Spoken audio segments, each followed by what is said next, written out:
And so today, I'm going to be talking about navigation and timekeeping.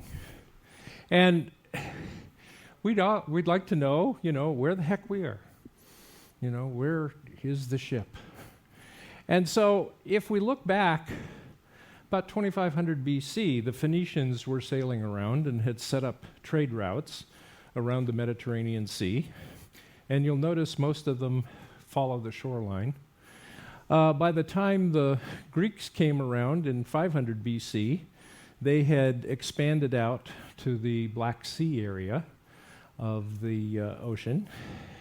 And when the Romans came around, about 125 AD, they had moved up and had gone up to Britain and those areas up in there. And of course, by the medieval times, around 800 to 1300 AD, they had also gone up into the Baltic Sea area. And so all of these trade routes had been set up, and most of them were on a ship sailing around. Now, you notice that most of the time, the ships were following the coastline. And that's because back then, if you were a sailor, you knew you couldn't get too far away from the shore, otherwise you'd fall off the earth.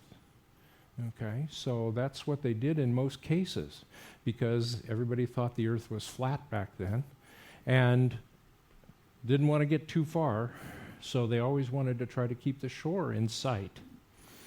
Okay, now, there were some pretty interesting explorations that were made, especially by the Vikings.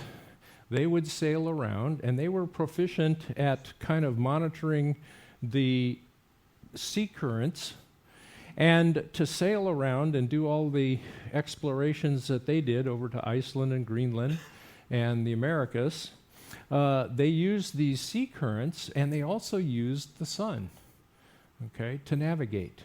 Well, if you think about it, up in that part of the world, the sun isn't out very often, but they still used the sun. What they had was a piece of Icelandic spar, or calcite.